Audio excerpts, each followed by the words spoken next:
आतंकी, ओ उग्रवादी, ओ मुल्ले, ओ कटुए, ये मैं नहीं कह रहा हूं। भारतीय जनता पार्टी के सांसद जो हैं उन्होंने संसद के अंदर एक दूसरे सांसद को ऐसे संबोधित किया है।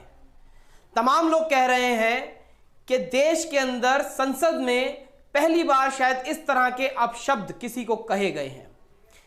तमाम जो वीडियो है वो देश ही नहीं विदेश तक में वायरल हो चुकी है। सड़कों पे जो तमाम चीजें सुनी जाती थी एक समुदाय विशेष के लिए, अब वो संसद के अंदर भी दिखाई दे रही हैं। नमस्कार, मैं मोंटू राजा, एंटी करप्शन इंडिया से स्वागत है आपका। बीजेपी के सांसद रमेश भिदूरी, उनका एक वीडियो वायरल हो रहा है जहां पे संसद में वो संबोधित कर रहे हैं और बीएसपी के एक सांसद दानिश अली को वो क्या कुछ नहीं कहते, वो भड़वा कहते हैं, वो आतंकी कहते हैं, वो कटुआ कहते हैं, वो मुल्ला कहते हैं। इस तरह के तमाम शब्दों से उनको नवाजा जा रहा है और स्पीकर महोदय जो हैं वो भी वहां बैठे हैं। तमाम जो लोग हैं वो भिदूरी के पीछे बैठे हैं, जिसमें हर्षवर्धन और रविशंकर प्रसाद मुस्कुराते हुए दिख रहे हैं। तो आप मानसिकता देखिए कि एक संसद के अंदर लोकसभा स्पीकर के सामने एक सांसद जो है बीजेपी का, साउथ दिल्ली से वो जीता हुआ है। साउथ दिल्ली दिल्ली का पॉश इलाका माना जाता है। जिन्होंने वोट किया होगा, जिन्होंने अपना प्रतिनिधि चुना होगा, उन्होंने कभी नहीं सोचा होगा कि उनका प्रतिनिधि किसी अन्य सांसद को इस तरह से संबोधित करेगा। इससे तमाम चीजें दिखाई देती हैं कि जब एक सांसद के साथ यह व्यवहार हो रहा है, क्योंकि वो मुस्लिम समुदाय का है, इसलिए उसे उग्रवादी, कटुआ, मुल्ला, भड़वा इस तरह के नामों से संबोधित किया जा रहा है। तमाम जो ग्राउंड्स पे देखा जाता है, जो नारेबाजी लगती है एक समुदाय विशेष के लिए, उसको और ज्यादा मजबूत बनाने के लिए संसद के अंदर इस तरह से एक सांसद को कहा जा रहा है। एक छोटा सा वीडियो है, वो आप पहले देखिए कि किस तरह भारतीय जनता पार्टी के सांसद रमेश भिदूरी किस तरह उनको संबोधित कर रहे हैं। देखिए। ले रहे हैं देश के वैज्ञानिक, ओए भड़वे, ओए उग्रवादी, सिरे ले रहे हैं। उग्रवादी बोलने भी तो कभी खड़ा होगा, ये बता रहा हूं। उग्रवादी कटवे सर, ये जो श्रेय अगर जाता है तो देश के प्रधानमंत्री को जाता है। दानिश अली जी प्लीज सिट ये डाउन। आतंकवादी है, उग्रवादी है, ये मुल्ला आतंकवादी है। भिदूरी जी, सर अभी मैं बताना चाहता हूँ, अधीर रंजन जी अभी शोर मचा रहे थे, लिस्ट पढ़ रहे थे। उस लिस्ट में अधीर रंजन जी जब लिस्ट पढ़ रहे थे 1975 से लेकर अभी तक, इसकी बात करते रहना थी। बाहर देखो इस मुल्ले को, अभी रोज पढ़ रहे थे सर। इसरो ने, जैसे कि आपने वीडियो के अंदर देखा, भारतीय जनता पार्टी के सांसद जो हैं रमेश भिदूरी, किस तरह उन्होंने बहुजन समाज पार्टी के सांसद को, जिनका नाम दानिश अली है, उनको संबोधित किया है। और सड़कों पे जो नारे दिखाई देते थे आज वो संसद के अंदर दिखाई दे रहे हैं।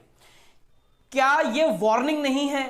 क्या ये अलार्मिंग नहीं है? इस घटना के बाद जो बहुजन समाज पार्टी के सांसद हैं दानिश अली, उन्होंने एक वीडियो जारी कर एएनआई को अपना बताया है कि किस तरह वो आहत हैं, उन्हें टारगेट किया गया और मुसलमान होने की उनको सजा दी गई। उन्होंने लिखित में शिकायत भी दी है स्पीकर महोदय को और कहा है कि इस पे कार्रवाई करें। क्या भारतीय जनता पार्टी इस पर कोई कार्रवाई करेगी? ये अपने आप में सवाल है, क्योंकि भारतीय जनता पार्टी के जो सांसद हैं उन्होंने इस तरह एक विशेष समुदाय के व्यक्ति को टारगेट करते हुए जो धर्म है उसके लिए तमाम टिप्पणियां कर डाली हैं। जब मेरे जैसे चुने हुए व्यक्ति की स्थिति आज इस देश में यह है, तो एक आम आदमी की स्थिति क्या होगी? मुझे उम्मीद है कि मेरे साथ न्याय होगा। आदरणीय स्पीकर साहब कार्रवाई करेंगे, नहीं तो मैं भरे मन से इस सदन को भी छोड़ने पर विचार कर रहा हूं, क्योंकि यह एक सभ्य समाज में बर्दाश्त नहीं किया जा सकता। क्या है? क्या हम इसलिए चुन के आते हैं? क्या देश को आजादी इसलिए दिलाई गई थी? क्या हमारे पुरखों ने कुर्बानियां इसलिए दी थी इस देश की आजादी के लिए कि जब हमारे प्रतिनिधि चुन करके जाएंगे तो उनको यह सुनने को मिलेगा? दुनिया के अंदर आज देश की क्या तस्वीर आपने खींच के रख दी है? महिलाओं को आरक्षण, ये स्पेशल सेशन था। 75 साल अमृत काल में हम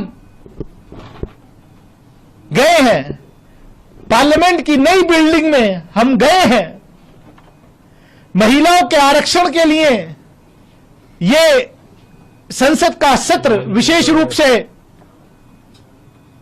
बुलाया गया। वो आरक्षण कब मिलेगा? 2029 में लागू होगा, 2034 में होगा या 2047 में होगा? अभी उस पर सवालिया निशान है, मैं उसमें नहीं जाना चाहता। लेकिन मुझे तो ऐसा लग रहा है अब कि क्या ये स्पेशल सेशन इस देश के चुने हुए एक सांसद को उसकी कम्युनिटी से लिंक करके उस पर इस तरीके का अटैक करना, सोच भी नहीं सकता, मैं सोच भी नहीं सकता। इन्होंने केवल मुझे या मेरे फॉलोवर्स को ही नहीं, पूरे देश को शर्मसार किया है, पूरे देश की आत्मा को शर्मसार करने का काम किया है। अब बस देखना इतना है कि रमेश विदुड़ी जी के खिलाफ, honourable member of parliament Lok Sabha के खिलाफ, उनकी पार्टी कोई कार्रवाई करती है या नहीं, या देश ये इंतजार करे कि कब उनका प्रमोशन होकर के उनको केंद्रीय मंत्रिमंडल में शामिल किया जाएगा। क्योंकि शायद ये कंपटीशन हो गया है भाजपा के नेताओं में कि आप ऐसा कीजिए, आप ऐसे बयान दीजिए।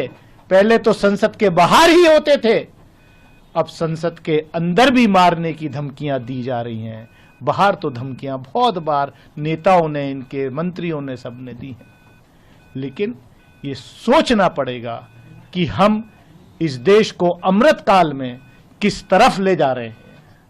आप तो बड़े बीएसपी सांसद दानिश अली ने यहां तक कहा है कि वो इतने आहत हैं कि वो अपनी सदस्यता छोड़ने का भी विचार कर रहे हैं, इतने वो दुखी हैं इस कांड से। इसके अलावा राहुल गांधी जो हैं वो दानिश अली से मिले हैं, उसका ट्विटर पे तमाम जो है फोटोज जो हैं वो वायरल हो रहे हैं। लोग कह रहे हैं दानिश अली के लिए क्या कांग्रेस में अगर जाना ही था तो इतना बवाल करने की क्या जरूरत थी। जबकि राहुल गांधी का यह कहना है कि देश के अंदर जो नफरत फैल चुकी है उसके लिए मैं मोहब्बत की दुकान खोली है मैंने, और मोहब्बत बांट रहा हूं, दे रहा हूं। उस पर एक ट्वीट भी है। ट्वीट इस प्रकार है जैसे कि आप स्क्रीन पे देख रहे हैं।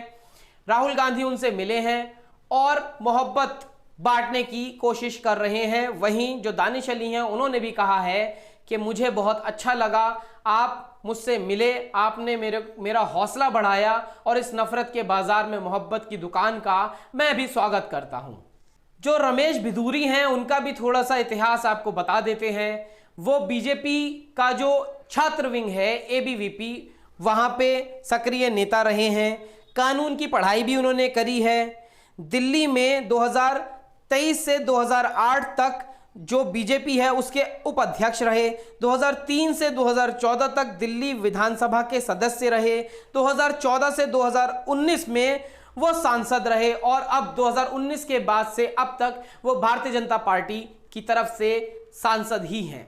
तो एक देश का सांसद जो रिप्रेजेंट करता है देश की संसद के अंदर, कितना अच्छा व्यवहार उसने एक दूसरे सांसद के लिए किया है, वो अपने आप में काबिले तारीफ है। ना कि देश की मीडिया बल्कि विदेश में बैठी मीडिया भी तमाम आलोचना कर रही है। तो इस घटना पे आप क्या सोचते हैं? क्या आपकी राय है? अपनी प्रतिक्रिया कमेंट द्वारा हमें जरूर साझा करें। अगर अभी तक चैनल को सब्सक्राइब नहीं किया है, कृपया करके सब्सक्राइब, लाइक और शेयर कर लें। Anti corruption India news Facebook, Twitter और इंस्टा पे भी उपलब्ध है। वहां पे भी आप हमारे अकाउंट्स को लाइक, फॉलो, सब्सक्राइब कर सकते हैं। फिलहाल के लिए दीजिए मुझे इजाजत। अगली अपडेट के साथ आपके समक्ष फिर प्रस्तुत होऊंगा। नमस्कार।